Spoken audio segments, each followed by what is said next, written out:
Vivid verses. The thing about patterns Daniel Reed had learned was that most people never noticed them until someone pointed them out. By then, it was usually too late.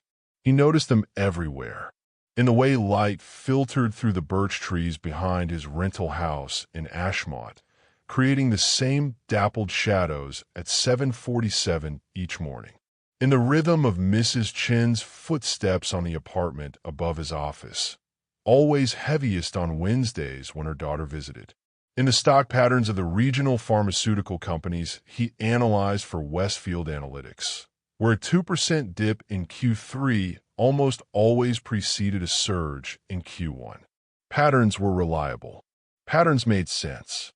Daniel had built his life around this principle. At 32, he'd carved out a comfortable existence as a senior financial analyst, a position that rewarded his particular talent for finding signal in noise. His apartment was clean but lived in, his schedule structured but not rigid, his social life active enough to avoid isolation without demanding constant engagement. He'd dated sporadically over the years. Nothing serious, nothing that stuck. Work consumed most of his energy, and he'd made peace with that until he met Vanessa Cole at Tom Brennan's birthday party in September. Tom worked in corporate development at Westfield, 2 floors up from Daniel's department. They'd become friends over late-night data reviews and a shared appreciation for terrible action movies. The party was at Tom's townhouse in the Fletcher Park neighborhood. 30 people, craft beer, a playlist stuck permanently in 2010. Vanessa had arrived late, apologizing to Tom with an easy familiarity that suggested old friendship. She wore a dark green sweater and jeans, her brown hair pulled back in a casual ponytail. Nothing ostentatious, nothing calculated, just present. "That's Vanessa," Tom had said, following Daniel's glance. "We want to stay together. She's a project manager at Hillstone Construction. You'd like her. She's sharp." Daniel wasn't looking for anything that night, but when Tom introduced them near the kitchen island, something clicked. Vanessa had a directness he appreciated, a way of maintaining eye contact that suggested genuine interest rather than social performance. "Tom says you're the guy who predicted the Corman Pharma disaster," she said. "I suggested their debt structure was unsustainable," Daniel replied. "The market did the rest. Modest and accurate. Refreshing combination." She smiled. "What made you look at their debt in the first place?" He found himself explaining the patterns he'd noticed. The unusual executive compensation packages, the aggressive acquisition timeline, the widening gap between reported earnings and cash flow. She listened without interrupting, asked clarifying questions that showed she actually understood the mechanics. They talked for 2 hours. About work, about Ashmont's bizarre obsession with competitive axe throwing, about the documentary series on forensic accounting she'd been watching. When she mentioned she'd never tried the Ethiopian place on Morrison Street, Daniel suggested they fix that. Their first date was 3 days later. October passed in a pleasant blur. Vanessa was easy to be around, intelligent, independent, with her own full life that didn't require constant management. She ran a book club, played recreational volleyball, and had a tight circle of friends she'd known since college. Daniel appreciated that she didn't need him to be anything other than himself. They fell into a comfortable pattern. Dinner twice a week, usually Tuesday and Friday. Weekend hiking when the weather cooperated. She'd come by his place to watch movies. He'd meet her friends for trivia nights at Copperfield Brewing. Nothing rushed, nothing forced. The first comment came on their 4th date at his apartment. Daniel had made pasta, nothing fancy, just aglio e olio with a simple salad. They were halfway through when Vanessa glanced at his plate. "You know that's a lot of carbs, right?" she said lightly. Daniel looked down at his perfectly reasonable portion of pasta. "It's dinner." "I know, I just mean," she smiled, reaching over to squeeze his hand. "I'm just worried about your health. My ex used to eat like this, and he gained 30 pounds in a year." I run 4 times a week, Daniel said evenly. I know. I'm just saying. She withdrew her hand, returned to her own plate. Ignore me. I care too much sometimes. He did ignore it. It seemed minor, the kind of thoughtless comment anyone might make. They finished dinner, watched the documentary she'd picked about urban planning, fell asleep on his couch while the credits rolled. But the comment stuck with him, a small irregularity in an otherwise smooth pattern. The second comment came a week later at Brennan's Steakhouse, where they'd gone for Vanessa's friend Monica's birthday. Daniel had ordered the ribeye, medium rare. When it arrived, Vanessa leaned over and said, quietly enough that only he could hear, "That's a lot of red meat. The American Heart Association recommends limiting that." He looked at her. She was smiling, her expression perfectly pleasant, but something in her eyes was calculating the impact of her words. "I'm aware of dietary guidelines," he said. "Of course you are. I just worry, that's all." She touched his arm. "You're important to me." The waiter returned with her salmon. She turned to Monica, launched into a story about a client disaster at work, and didn't mention his food again. But Daniel noticed she glanced at his plate 3 more times during dinner. A pattern forming. Not enough data yet, but something to watch. By November, the comments had expanded beyond food. They were getting coffee before a Saturday hike when Vanessa mentioned his running schedule. 4 times a week seems like a lot. You could hurt yourself with that much impact. Have you thought about swimming instead? At her book club gathering, she interrupted his explanation of a municipal bond strategy to say, "Daniel's being too technical. What he means is," and proceeded to oversimplify it into meaninglessness. When he wore his favorite flannel shirt to a casual dinner party, that shirt makes you look like you're going camping. You're not in college anymore. Each comment delivered with a smile.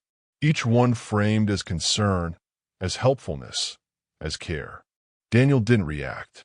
He'd learned long ago that emotional responses rarely produced useful information. Better to observe, to collect data, to identify the actual pattern before acting. But internally, he was tracking every instance. The frequency was increasing from once a week to twice, then 3 times. The scope was expanding beyond food to his exercise habits, his clothing, his professional explanations. And most tellingly, the comments always came with witnesses. Never when they were completely alone, always when someone else could hear her caring about him. He started testing variables.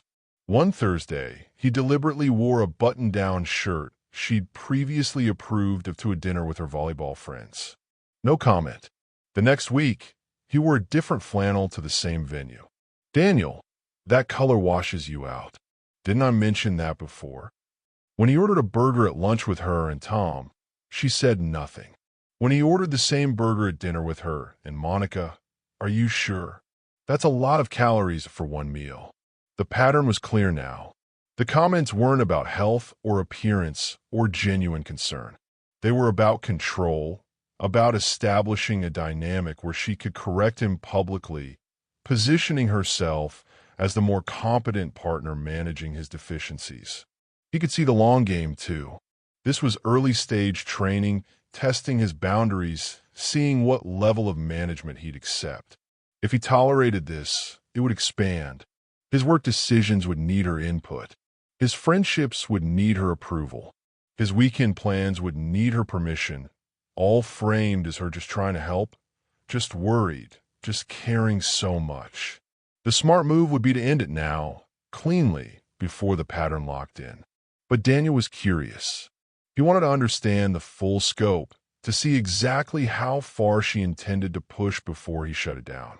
And there was something else too, a cold, analytical part of him that wanted to see if she'd actually acknowledge what she was doing if confronted directly, or if she'd retreat into plausible deniability. So he waited and watched. The inflection point came on a Wednesday in mid-November.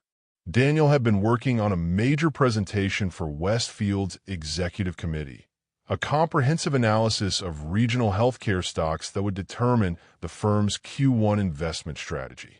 He'd spent 3 weeks on the research, running models, stress testing assumptions, building an airtight case. Vanessa knew this. He'd mentioned the presentation several times, explained its importance to his career trajectory, even showed her some of the preliminary data. The night before the presentation, they had dinner at her apartment. Daniel brought his laptop to do a final review of his slides. Halfway through his second pass, Vanessa looked over his shoulder. "You're starting with the methodology?" she said. "That's going to lose them immediately." Daniel kept his eyes on the screen. The methodology establishes credibility for the recommendations. But executives don't care about how you got there. They want the conclusions first. She reached over, tried to take his laptop. "Let me help you reorganize this." He moved the computer away. "I presented to this committee before. I know it works." "Daniel," her voice carried a new edge, something sharper than the usual performance of concern. "I'm trying to help your career. You're being defensive. I'm being clear about my professional judgment, which is why you're still an analyst and not a director, right?" She smiled, but there was nothing warm in it. "I'm not attacking you. I'm trying to help you see your blind spots." There it was, the mask slipping just slightly. The help reframed as identifying his inadequacies, his failures, his need for her management. Daniel closed his laptop. He could feel the shape of the conversation she wanted, him getting frustrated, defensive, maybe angry, which would prove her point about his blind spots and give her ammunition for the next time she needed to help him. He didn't give her that. "The presentation is fine," he said calmly. "I appreciate your interest." She stared at him for a long moment. He could see her recalculating, trying to find another angle. "You know what? Fine." She stood up, went to the kitchen. "Do it your way. Don't blame me when it doesn't go well." He didn't respond, just packed his laptop, kissed her cheek, and left. The presentation went perfectly. The committee approved his recommendations, and his boss mentioned a likely promotion to senior director in the spring. When he told Vanessa the next day, she said, "That's great. See, I knew reorganizing your approach would help." He hadn't reorganized anything. She knew that, but she said it anyway, in front of Tom and 2 other coworkers at their Friday lunch, claiming credit for his success while simultaneously reinforcing that he needed her guidance. Daniel smiled, said nothing, and made his decision. He waited until the following Tuesday. They were supposed to have dinner at his place, just the 2 of them. He made sure of the timing, private conversation, controlled environment, no audience for her to play to. Vanessa arrived at 7, carrying a bottle of wine and talking about a difficult client. Daniel let her talk, poured the wine, waited for a natural pause. "We need to talk," he said. She looked up, and he saw the flash of something in her eyes, recognition, maybe, or preparation. She knew this was coming. She'd pushed too hard with the presentation comment, had gotten sloppy. "Okay," she said carefully. "About what?" "About the pattern I've been noticing." "Pattern?" Her voice was light, curious, giving nothing away. Daniel set down his wine glass. "The constant commentary about what I eat. The suggestions about my exercise routine. The critiques of my clothes, my presentation style, my professional judgment. All framed as concern, as trying to help, as caring about me." "Daniel, I'm not finished." His voice was level, conversational. "At first, I thought maybe you were just thoughtless, that you didn't realize how it sounded. But then I noticed the pattern. The comments only come when other people can hear them. They've been increasing in frequency and expanding in scope. And when I succeeded without following your help, you claimed credit for my success anyway." Vanessa's expression had gone carefully neutral. "I think you're being overly sensitive." "No," Daniel said simply. "I'm being precise. This isn't about sensitivity. It's about control. I'm trying to help you. You're not concerned. You're controlling." He stood up, walked to his door, opened it. "We're done." She stared at him. He could see her running through options: deny, deflect, attack, cry. He'd observed her long enough to know her playbook. She went with anger. "Are you serious right now?" She stood up, her voice rising. "I've been nothing but supportive, and this is how you—" "Vanessa." He kept his voice level. "You can leave now, or I can detail every specific instance over the past 6 weeks, with dates and witnesses. Your choice." The anger flickered. Underneath it, he saw something else. A cold assessment, a predator realizing the prey had claws. She grabbed her purse, walked to the door, paused in the doorway. "You're going to regret this," she said. "You're going to realize what you lost." "I don't think so," Daniel said. "But I appreciate your concern." The irony wasn't lost on her. Her jaw tightened, and she left without another word. Daniel closed the door, returned to the living room, finished his wine. It was done. Clean, decisive, no room for negotiation or second chances. He felt nothing but relief. The aftermath was predictable. Vanessa tried texting the next day, long messages about how she was just trying to help and didn't realize he was so sensitive.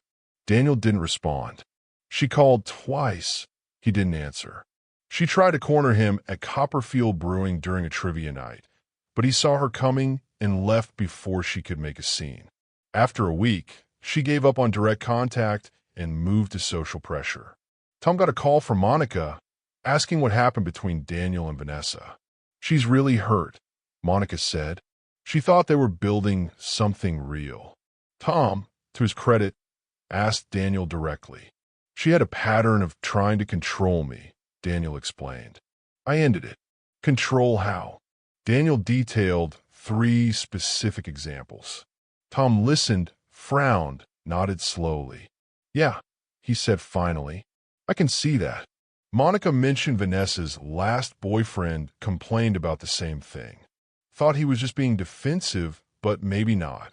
The social pressure dissipated after that. Monica stopped calling.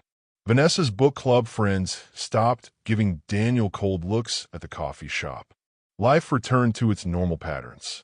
Daniel went back to his routines: work, running, terrible action movies with Tom, the Ethiopian place on Morrison Street. He felt no regret, no second-guessing. The relationship had been a data anomaly, an irregularity in an otherwise functional system. He'd identified it, addressed it, moved on. 3 weeks later, Daniel was having lunch at Riverside Cafe when he saw her. She was sitting 2 tables away with a man he didn't recognize, tall, athletic build, expensive watch. They were leaning close, talking intently. Daniel watched peripherally while pretending to read his phone. Vanessa touched the man's hand. "You're ordering the burger? That's a lot of calories for lunch." The man laughed. "You worried about my health already?" "I just care," she said, smiling. "Is that so bad?" The man's expression was fond, indulgent. "No, it's sweet." Daniel felt a brief flash of something. Not sympathy exactly, but a distant recognition. That man was at the beginning of the pattern, still finding the attention flattering, still interpreting control as care. Maybe he'd figure it out like Daniel had. Maybe he wouldn't. Not Daniel's problem anymore. He finished his sandwich, turkey and avocado. Perfectly healthy, no one's business but his own, paid his check and left. December brought cold weather and end-of-year analytics. Daniel threw himself into Q4 reviews, helping Westfield's portfolio managers navigate tax loss harvesting and rebalancing strategies. His boss confirmed the spring promotion, pending board approval. Christmas week, Tom invited him to a party at his townhouse. "Small thing," Tom said. "Just some people from work and a few college friends. No drama, I promise." Daniel went. The gathering was low-key, 20 people, good wine, a fireplace, jazz playing softly in the background. He talked shop with some Westfield colleagues, argued good-naturedly about basketball with Tom's roommate, spent 20 minutes discussing municipal bond yields with a woman from Tom's MBA program. Around 10, Tom pulled him aside. "There's someone I want you to meet," he said, leading Daniel toward the kitchen. She was standing by the counter, pouring wine into 2 glasses. Early 30s, maybe, with dark hair cut short and an open, intelligent face. She wore simple clothes, jeans, a cream sweater, and there was something grounded about her presence. "Daniel, this is Kate Sorensen," Tom said. "She just moved to Ashmont to teach economics at the university." "Kate, Daniel's the analyst I've been telling you about." Kate extended her hand. "The one who called the Corman collapse?" "Guilty," Daniel said. "I read the write-up. Your debt analysis was elegant." She smiled. "Most people overcomplicate capital structure risk." They talked for an hour. About economics, about teaching, about the strange satisfaction of finding patterns in chaotic systems. Kate had published research on behavioral finance, studying how cognitive biases distorted investment decisions. She described her latest paper on how people consistently overvalued control in uncertain environments. "The illusion of control," she said, "is incredibly powerful. People would rather make bad decisions themselves than accept good outcomes they didn't direct, even when the data shows they're wrong." Daniel asked, "Especially then, admitting you're wrong means admitting you weren't in control. For some people, that's unacceptable." Something in her phrasing resonated. Not the content exactly, but the way she said it, analytical but not cold, observant but not judgmental. They talked until midnight. When Kate mentioned she hadn't found a good running route yet, Daniel described his favorite loop through Fletcher Park. When she said she'd been meaning to try the Ethiopian place on Morrison, he suggested they go together. "I'd like that," Kate said. They exchanged numbers. No performance, no calculation, just a simple connection. Their first coffee was 2 days later at a small place near the university. Kate arrived exactly on time, ordered black coffee, asked thoughtful questions about his work without trying to redirect or manage his answers. When Daniel mentioned his running schedule, she said, "4 times a week. That's solid consistency." When he ordered a pastry with his second coffee, she said nothing at all. They talked for 2 hours about everything and nothing. Her research, his promotion prospects, the city's incomprehensible zoning laws, the documentary series on financial fraud she'd been watching. At the end, Kate said, "I'm having a few people over for dinner Friday. Just colleagues from the university and a couple neighbors. Would you want to come?" "I would," Daniel said. Walking back to his car, Daniel felt something shift. Not dramatically, not life-changing, just a small recalibration, a pattern adjusting to accommodate new data. He'd spent the past month proving he could walk away from a bad situation. Now, he could see if he was equally good at recognizing a good one. Friday's dinner party was in Kate's rental house on the north side of Ashmont, a small, well-lit space filled with books and minimal furniture. 6 guests total, including Daniel. An economics professor named Rachel, 2 adjuncts from Kate's department, and a couple who lived next door. The conversation was easy, ranging from academic politics to the city's terrible public transit to whether the new Marvel movie was worth seeing. Kate cooked well, roasted chicken, winter vegetables, fresh bread, and didn't comment on anyone's portions. Halfway through dinner, Rachel mentioned Kate's research presentation at a conference in Chicago. "You should have heard her dismantle that hedge fund manager," Rachel said, laughing. He tried to argue that behavioral biases didn't matter in efficient markets, and Kate just pointed out that his fund's returns suggested otherwise. Kate finished, smiling. "How did he take it?" Daniel asked. "Badly, but politely." Kate refilled wine glasses. The data was clear. He either had to accept it or look foolish. Daniel caught her eye across the table. She held his gaze for a moment, smiled slightly, and turned back to Rachel's story about a disastrous faculty meeting. After dinner, people drifted into smaller conversations. Daniel helped Kate clear plates while the others moved to the living room. "Thank you for coming," Kate said, loading the dishwasher. "I wasn't sure if this was your kind of thing." "It's exactly my kind of thing," Daniel said. "Good food, smart people, no agenda." She glanced at him. "No agenda is important to you." It wasn't a question, but he answered anyway. "I appreciate when people are direct." "So do I." She closed the dishwasher, leaned against the counter. "Can I be direct now?" "Please." "Tom told me a little about your last relationship. Not details, just that it ended badly." She paused. "I'm not interested in playing games or managing anyone. If that's what you're looking for, I should tell you now." Daniel set down the dish towel.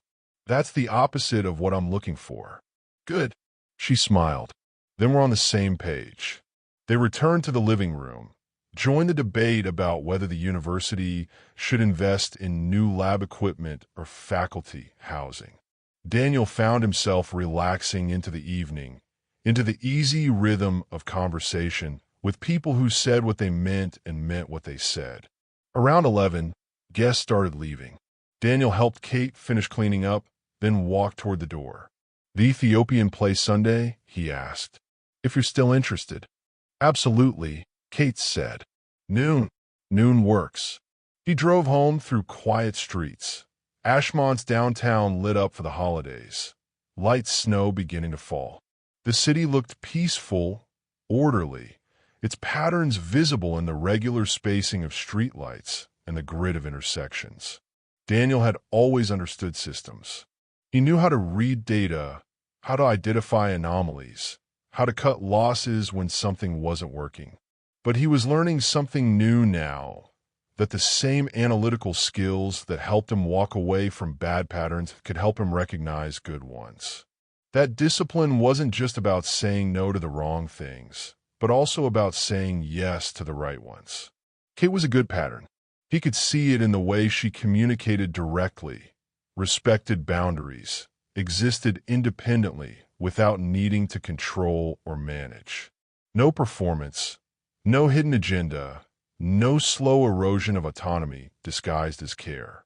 Just two people, clear-eyed and honest, seeing if their pattern aligned. The snow fell harder as he pulled into his driveway. Inside, the house was warm and quiet, exactly as he'd left it. He made tea, pulled up his work files, reviewed data from Monday's meeting. Outside, the birch trees gathered snow in familiar patterns, branches bending under predictable weight. The same physics, the same geometry, the same reliable natural order. But inside, something had changed. Daniel had always been good at walking away. Now he was learning to stay, to build, to let something new develop on its own terms. It was a different kind of discipline, a different kind of strength. And for the first time in a long time, he was genuinely curious about where the pattern would lead. Thanks for listening.